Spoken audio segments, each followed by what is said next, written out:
तो I hope आप सभी खुश होंगे, प्रसन्न होंगे, मस्त होंगे और आप अपनी पढ़ाई को जो है अच्छे से कर रहे होंगे। और अब जो है एग्जाम के ज्यादा दिन नहीं बचे हैं, जल्द ही नोटिफिकेशन आने वाला है। और आप सभी जो है लोग अच्छे से तैयारी कर रहे होंगे और पूरे अच्छे से जो कि पीवाई क्यूज को भी सोल्व कर रहे होंगे, नए क्वेश्चंस भी कर रहे होंगे। और आई होप कि सबकी तैयारी जो है कि जोर शोर से चल रही होगी। तो हमने लास्ट क्लास में एक टॉपिक लेके आए थे, ग्लाइकोलाइसिस। हमने बात की ग्लाइकोलाइसिस की कि हमने क्या देखा था वहां पे कि ग्लाइकोलाइसिस में ग्लूकोज से पायरुविक एसिड के मॉलिक्यूल बन रहे थे। आज हम उसी को जो है कि प्रोसीड कर रहे हैं आगे। आगे चैप्टर में जैसे पहले हमने ग्लाइकोलाइसिस पढ़ा, उसमें ग्लूकोज के दो मॉलिक्यूल, ग्लूकोज के एक मॉलिक्यूल से पायरुविक एसिड के दो मॉलिक्यूल बनाए। तो आज हम क्या करने वाले हैं, उसका नेक्स्ट स्टेप जो कि जाना जाता है लिंक रिएक्शन के नाम से, उसको आज हम देखने वाले हैं। ठीक है, ये एग्जाम के लिहाज से बहुत ही इंपॉर्टेंट पॉइंट है। कोई भी एग्जाम हो, यूजी लेवल का हो, पीजी लेवल का हो, तो ये बहुत ही इंपॉर्टेंट बन जाता है। तो आज हम देखते हैं लिंक। आज हम देखने वाले हैं लिंक रिएक्शन। आज का हमारा टॉपिक रहेगा लिंक रिएक्शन। ठीक है, अब देखिए लिंक रिएक्शन में क्या पढ़ने वाले हैं। लास्ट क्लास में हमने ग्लाइकोलाइसिस में क्या पढ़ा कि हमारे पास क्या था, ग्लूकोज। ग्लूकोज था। अब ग्लूकोज से हमने क्या किया, ग्लाइकोलाइसिस के द्वारा, ग्लाइकोलाइसिस, ग्लाइकोलाइसिस के द्वारा हमने क्या देखा, ग्लूकोज को तोड़ दिया था दो मॉलिक्यूल ऑफ पायरुविक एसिड में। ठीक है, अब देखिए ये पायरुविक एसिड जो है अपने पास बन गया था। अब आज हम पढ़ने वाले हैं इसका नेक्स्ट स्टेप कि जब पायरुविक एसिड अपने पास बन जाता है तो भी फिर वो फर्दर किस में टूटता है। ठीक है, तो जो पायरुविक एसिड से नेक्स्ट जो एसिटाइल को एंजाइम बनने की जो प्रोसेस है उसको जानेंगे लिंक रिएक्शन के नाम से। ठीक है, तो आज हम पढ़ने वाले हैं लिंक रिएक्शन। ये मेरे पास क्या था कि पायरुविक एसिड के दो मॉलिक्यूल थे। क्या थे, पायरुविक एसिड के, पायरुविक एसिड। ठीक है, पायरुविक एसिड के दो मॉलिक्यूल थे और इससे हम बनाने वाले हैं आज acetyl co enzyme, acetyl co ए।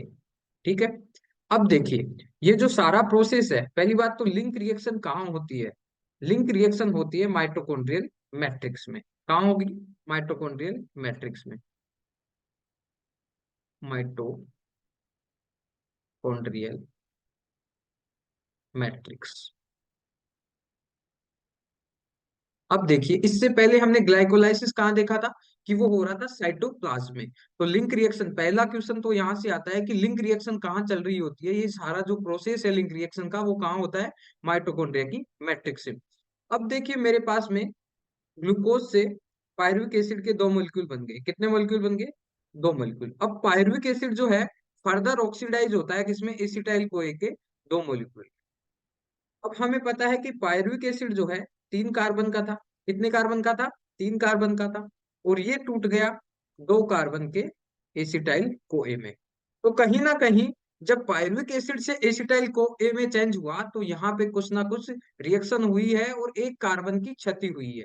और वो एक कार्बन की क्षति किसके रूप में हुई है उसको अपन देखते हैं। ठीक है, अब जब पायरुविक एसिड जो है एसिटाइल को ए में चेंज होता रहता है तो यहाँ पे एक एंजाइम आता है। एंजाइम का नाम होगा पायरुवेट, पायरुवेट डिहाइड्रोजिनेज। कौन सा नाम होगा, pyruvate dehydrogenase, pyruvate dehydrogenase.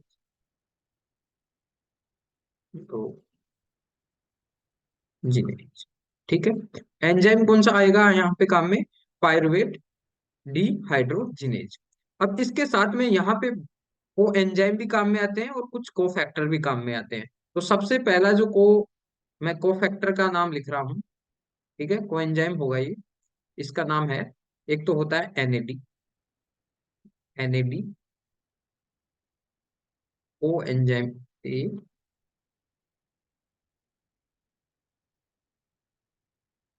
NAD एक Mg+2 जो कि कोफैक्टर है। उसके साथ में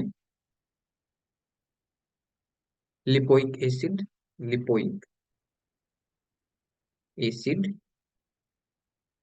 और thymine pyrophosphate, thiamine pyrophosphate.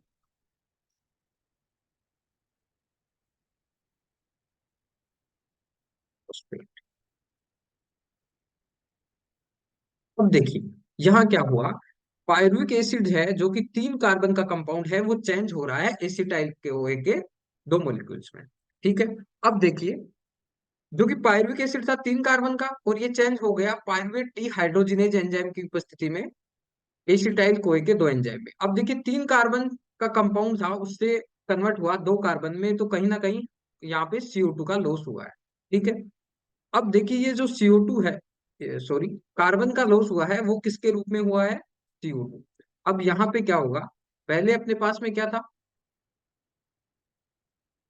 3 carbon वाला था, 2 में टूटा, तो एक यहाँ पे जो निकलेगा, कार्बन का लॉस हुआ, वो निकला CO2 के रूप में। अब देखिए 2 पायरुविक एसिड से 2 एसिटाइल को बन रहा है, तो यहाँ पे कितने CO2 निकलेंगे? 2। एक चीज और देखिए, यहाँ पे हमने क्या लिया कि NAD काम में आ रहा है, और एंजाइम है पायरुवेट डिहाइड्रोजिनेज। डिहाइड्रोजिनेज का मतलब होता है हाइड्रोजन निकालेगा। किससे निकालेगा? पायरुविक एसिड से। पायरुविक एसिड से हाइड्रोजन निकालेगा, और यहाँ पे ये क्या कर देगा? NAD पे ऐड कर देगा, NAD+ पे ऐड कर देगा ये, और ये कन्वर्ट हो जाएगा NaDH2 में। क्योंकि 2 मॉलिक्यूल कन्वर्ट हो रहे हैं, तो यहाँ कितना NaDH2 बन जाएगा? 2 मॉलिक्यूल। ठीक है, इसको मैं नीचे लिख देता हूँ, 2 मॉलिक्यूल ऑफ NaDH2 बन जाएंगे। इसके साथ में यहाँ बन जाएगा 2 मॉलिक्यूल ऑफ NaDH2। ठीक है, यहां तक बात क्लियर हुई कि हमें क्या मिला? पायरुविक एसिड के 2 मॉलिक्यूल थे, वो कन्वर्ट हुए पायरुवेट डिहाइड्रोजिनेज की सहायता से 2 मॉलिक्यूल ऑफ एसिटाइल को एक में। ठीक है। और तो यहाँ पे चेंजेस क्या आए कि 3 कार्बन वाला पायरुविक एसिड कन्वर्ट हुआ 2 कार्बन में, तो जो 3 कार्बन से 2 में कन्वर्ट हुआ, तो यहाँ पे कहीं ना कहीं कार्बन का लॉस हुआ, और वो कार्बन का लॉस किसके रूप में हुआ? CO2 के रूप में। क्योंकि 2 मॉलिक्यूल पायरुविक एसिड के कन्वर्ट हो रहे हैं 2 एसिटाइल कोए में, तो यहाँ पे 2 मॉलिक्यूल ऑफ CO2 रिलीज होंगे। साथ में क्या हुआ? NAD, अपन जो कि एक को फैक्टर के रूप में अपने को यहाँ पे को एंजाइम बोल सकते हैं, NAD को को एंजाइम के रूप में काम में आ रहा था, वो कन्वर्ट हो गया किसमें? NaDH2 में। किसकी सहायता से? Pyruvate dehydrogenase. Pyruvate dehydrogenase enzyme का काम क्या है? ये पायरुविक एसिड से हाइड्रोजन निकालेगा, और कहाँ पे ऐड कर रहा है? NAD पे, जिससे कि NAD पे, NAD जो है उस पे क्या कर रहा है? ऐड कर रहा है, और वो कन्वर्ट हो रहा है NaDH2 में। तो यहां तक समझ में आया होगा। और एक चीज और, ये जो रिएक्शन है इसमें देखिए, पायरुविक एसिड से एसिटाइल कोए में जा रहा है, तो मतलब कि यहाँ क्या हो रहा है? ऑक्सीडेशन। ठीक है, ऑक्सी क्या हो रहा है? ऑक्सीडेशन हो रहा है। तो इस रिएक्शन को मैं, ऑक्सीडेशन हो रहा है, इसके साथ में देखिए CO2 रिलीज हो रहा है, CO2 यहाँ पे निकल भी रहा है। इस रिएक्शन को ऑक्सीडेटिव डिकार्बोक्सिलेशन रिएक्शन के नाम से भी जानते हैं। कौन सी रिएक्शन? ऑक्सीडेटिव डेटिव डिकार्बोक्सिलेशन, ऑक्सीलेशन। ठीक है। अब देखिए, अब जब पायरुविक एसिड कन्वर्ट हो गया एसिटाइल कोई में, तो हम देखेंगे कि यहाँ पे चेंजेस क्या क्या है। ठीक है। एक चीज तो अपने को मिली कि यहाँ पे क्या हुआ, दो तो मेरे को CO2 के 2 मॉलिक्यूल मिले, प्रोडक्ट की मैं बात कर रहा हूँ। प्रोडक्ट में मुझे मिला 2 एसिटाइल OA, जो कि कितने कार्बन का था? 2 कार्बन का। उसके साथ में मिले मुझे 2 CO2 के मॉलिक्यूल मिले। उसके साथ में मिले मुझे 2 NaDH2। तो ये अपने को फाइनल प्रोडक्ट मिला, यानी कि मैं बोल सकता हूं कि अपने को जो लिंक रिएक्शन थी उसका फाइनल जो क्या मिला मेरे को, एसिटाइल कोई मिले 2 मॉलिक्यूल, 2 CO2 मिले, और 2 NaDH2। तो ये रिएक्शन आई होप आपको समझ में आई होगी कि लिंक रिएक्शन में एक्चुअली क्या होता है। एक बार दोबारा से इसको समराइज कर लेते हैं कि लिंक रिएक्शन कहाँ होती है। ये होती है माइटोकॉन्ड्रिया की मैट्रिक्स में होती है। ठीक है। और इसमें क्या होगा, तो पायरुविक एसिड के मॉलिक्यूल अपने को मिले थे ग्लाइकोलाइसिस से, वो कन्वर्ट होंगे एसिटाइल कोए में, और अपने को फलस्वरूप क्या मिलेगा? 2 CO2, 2 acetyl CoA plus 2 NaDH2 का यहाँ पे शुद्ध लाभ होगा। ठीक है, आई होप ये बात आपको समझ में आई होगी। और ऐसे ही मैं और वीडियो लेके आऊंगा, तो हमारे चैनल से लगातार जुड़े रहिए। चैनल को सब्सक्राइब कर लीजिए। ऐसे ही पीवाईक्यू भी इस सीरीज लेके चल भी रही है यहाँ पे। और हमारे चैनल जो है कि बायोटेक यूनिवर्स, उसको आप सब्सक्राइब कर लीजिए, जिससे कि आपको अपडेट्स मिलती रहेंगी। बायोटेक यूनिवर्स से आप लगातार जुड़े रहिए। ठीक है। और मैं आपको श्योर करता हूं कि अगर आप रेगुलर, जितने भी मैं वीडियो अपलोड कर रहा हूं, जितने भी पीवाईक्यूज करवा रहा हूं, अगर आप लगातार करते रहेंगे तो आप निश्चित ही एक अच्छी रैंक के साथ में सफल होंगे। ठीक है। आज के लिए इतना ही। जय हिंद, जय भारत।